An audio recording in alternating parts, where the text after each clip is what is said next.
Hak şerleri hayreyler, zannetme ki gayreyler.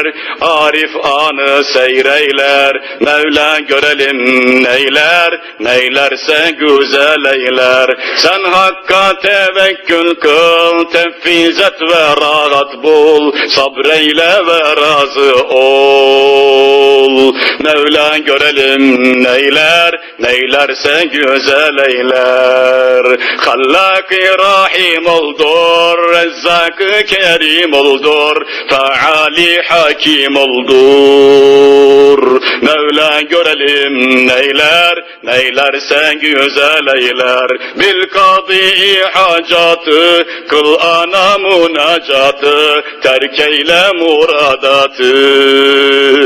Mevla görelim neyler, neylerse güzel eyler. Bir işi murad etme, olduysa inat etme, haktandır o reddetme.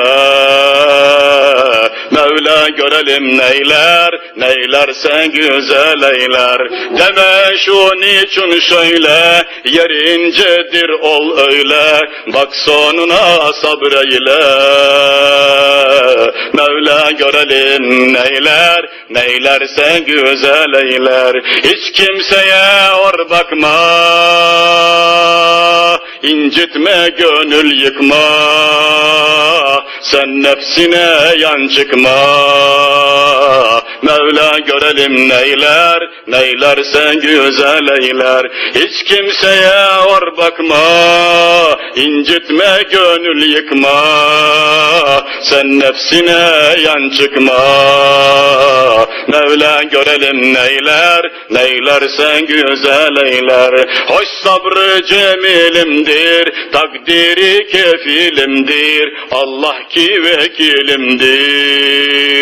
Mevla görelim neyler, neylerse güzel eyler. Her dilde anın adı, her canda anın yadı, her kuladır imdadı. Mevla görelim neyler, neylerse güzel eyler. Naçar kalacak yerde, nagah açar ol perde, derman eder ol derde. Mevla görelim neyler, neylerse güzel eyler. Geh mativu geh mani, geh darru geh nafi', geh hafidu geh rafi'. Mevla görelim neyler, neylerse güzel eyler. Bu nasile yorulma, nefsinle dahi kalma, kalbinden ırak olma. Mevla görelim neyler, neylerse güzel eyler. Vallahi güzel etmiş, billahi güzel etmiş, tallahi güzel etmiş.